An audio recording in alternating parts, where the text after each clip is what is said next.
Good morning, students. Today we are going to study the accounting treatment of goodwill in the condition of admission of partner. For example, there are old partners in a firm A and B, and their old profit sharing ratio was 3:2. Now these partners have admitted a new person, that is C, for 1/5 share in profits. Now in this condition क्या होगा, जब C का admission होगा तो C के admission की वजह से C को तो पहले कुछ नहीं मिल रहा था. Now that person is admitted, तो उसको तो 1/5 शेयर इन प्रॉफिट मिलेगा. तो इस केस में जो गेनिंग पर्सन होगा, गेनिंग पार्टनर होगा, वो होगा C, और जो सेक्रीफाइसिंग पार्टनर्स होंगे वो होंगे A and B. And in this situation हमने पहले सीख चुके हैं हम कि gaining sacrificing ratio and new ratio हम कैसे कैलकुलेट करते हैं.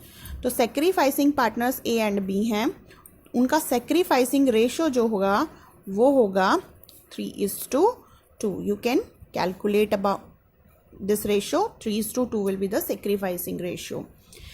तो अब क्योंकि ये पर्सन सेक्रीफाइस कर रहे हैं तो C जो गेनिंग पार्टनर है, इस C को इन A और B को कॉम्पनसेट करना पड़ेगा, और इसके लिए ये जो गेनिंग पार्टनर है ये लेकर आएगा, that person will bring goodwill into the partnership firm.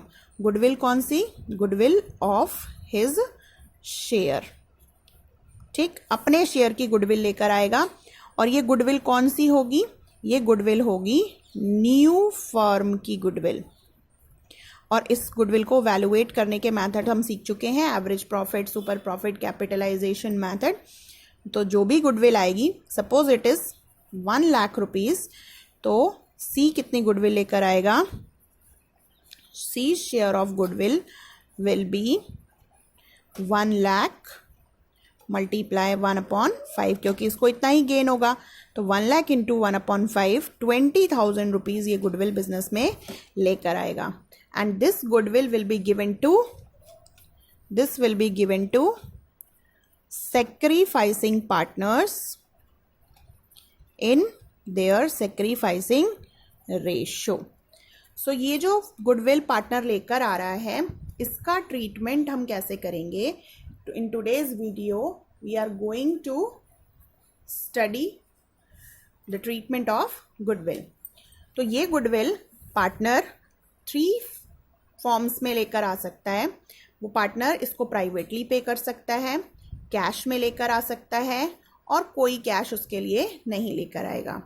तो अगर न्यू पार्टनर प्राइवेटली पे कर रहा है गुडविल को, तो उसकी कोई जर्नल एंट्री नहीं होगी. प्राइवेटली पेड का मतलब है 20,000 रुपीज़ वो लेकर आया और A और B को दे दिए कि इसको आप जो भी आपका सेक्रीफाइसिंग रेशियो है उसमें बांट लो, बट इसकी कोई भी जर्नल एंट्री वो पास नहीं करेंगे, क्योंकि इसका कोई भी रिकॉर्ड बुक्स में नहीं रखा जाएगा. तो इसकी कोई जर्नल एंट्री की रिक्वायरमेंट ही नहीं है. If they are not ready to record this goodwill in the books, इसका कोई रिकॉर्ड नहीं रखना चाहते हैं. Now if it is paid in cash, अगर ये कैश में पे की जाती है गुडविल, तो क्या जर्नल एंट्री होंगी? जब पार्टनर गुडविल लेकर आएगा 20,000 रुपीज़, तो कैश अकाउंट डेबिट या फिर bank account debit to premium for goodwill. 20,000 rupees की अमाउंट से वो गुडविल को लेकर आएगा. तो कैश आ रहा है बिजनेस में, cash debit, goodwill account credit. अब ये गुडविल हमें किसको देनी है? सेक्रीफाइसिंग पार्टनर्स को देनी है, जो कि ओल्ड पार्टनर्स हैं. तब हमारी एंट्री बनेगी, ये जो प्रीमियम फॉर गुडविल हमने यहाँ क्रेडिट किया था, now it will be debited.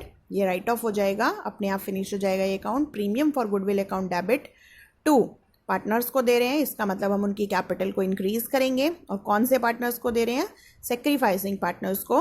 तो premium for goodwill account debit to sacrificing partners capital और करंट अकाउंट. जैसी भी सिचुएशन हो, कैपिटल्स अगर फिक्स हैं तो करंट अकाउंट, फ्लक्चुएटिंग है तो कैपिटल अकाउंट. तो premium for goodwill account debit to sacrificing partners capital और करंट अकाउंट. जो भी प्रीमियम फॉर गुडविल था 20,000 रुपीज़ का, वो 20,000 रुपीज़ पार्टनर्स में डिस्ट्रीब्यूट कर देंगे इन देयर सेक्रीफाइसिंग रेशियो। ठीक है।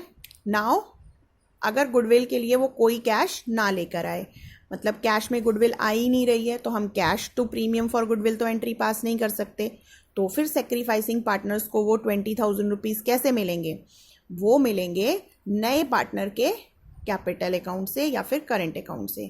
तो अब कैश नहीं है, हमें क्या करना है, ये जो हमारी सिचुएशन थी, इस सिचुएशन में ये जो 20,000 रुपीज़ हैं हम सी के करंट अकाउंट से या कैपिटल अकाउंट से ले लेंगे, उसके करंट अकाउंट को डेबिट कर देंगे, और जो भी सेक्रीफाइसिंग पार्टनर्स हैं ए एंड बी, उनके कैपिटल अकाउंट को क्रेडिट कर देंगे। तो एक्चुअली मिलना तो इन्हीं को है, इनको क्रेडिट होना है कैपिटल अकाउंट में, बट डेबिट किसको करेंगे? कैश तो आया नहीं, तो हम किससे ले लेंगे? सी के कैपिटल अकाउंट से या करंट अकाउंट से ये अमाउंट विड्रॉ कैपिटल से रिड्यूस कर लेंगे। So what will be the journal entry? अगर कोई गुडविल कैश में नहीं आती है, then the entry will be new और गेनिंग पार्टनर। यहाँ मैं गेनिंग इसलिए लिख रही हूँ because in some of the circumstances कुछ ओल्ड पार्टनर्स भी गेन करते हैं, तो अगर वो गेन करते हैं तो वो भी डेबिट ही होंगे, क्योंकि न्यू पार्टनर तो गेनिंग है ही, अगर कोई ओल्ड पार्टनर भी गेन करता है तो वो भी डेबिट होगा।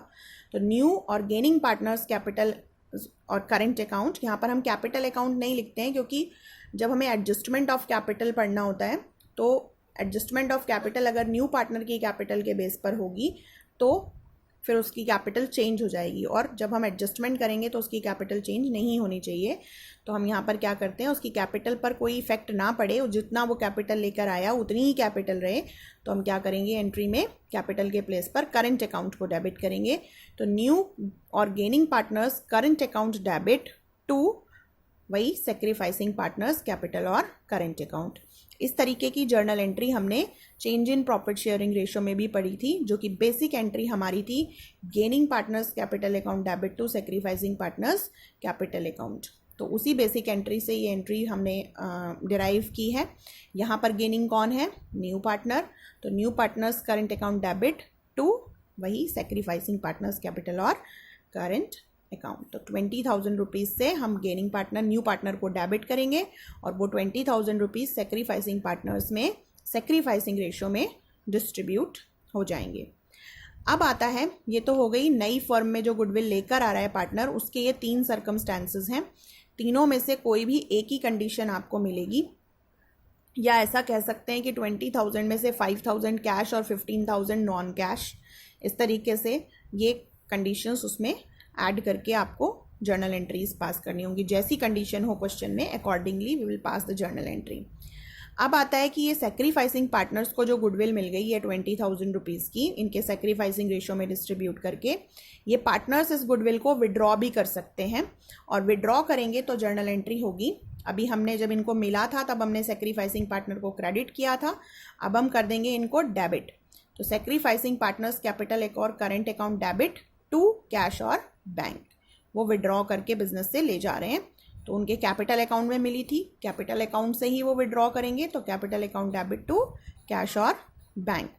एक कंडीशन और हो सकती है कि ये तो थी नई फर्म की गुडविल की बात। नई फर्म की गुडविल में पार्टनर अपना शेयर लेकर आता है, लेकिन अगर कोई goodwill amount already balance sheet में एसेट साइड में अपीयर्ड हो, गुडविल कौन सी?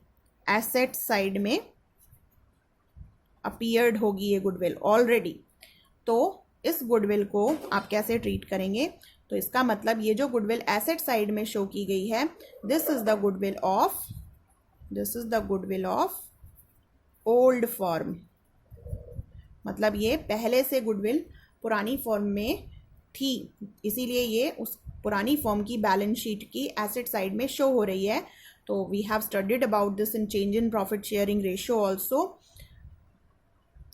तो हम क्या करेंगे, इस गुडविल को राइट ऑफ कर देंगे, old partners capital account debit करेंगे to goodwill account, old ratio में इसको राइट ऑफ कर दिया जाएगा। जितना भी अमाउंट है 1 लाख 2 लाख 50,000 जितना भी बैलेंस शीट में अपीयर्ड है, तो ओल्ड पार्टनर्स में डिस्ट्रीब्यूट होगा, नए पार्टनर को इसमें कुछ नहीं मिलेगा, क्योंकि ये गुडविल कौन सी है? पुरानी फॉर्म की गुडविल है। तो ओल्ड पार्टनर्स मतलब कि ए एंड बी जो ओल्ड पार्टनर्स हैं, तो old partners capital account debit और current account debit to goodwill account, old ratio में इसको डिस्ट्रीब्यूट कर देंगे। So that's all for today students. इसके जो न्यूमेरिकल्स हैं वो हम नेक्स्ट क्लास में सॉल्व करेंगे। Thank you.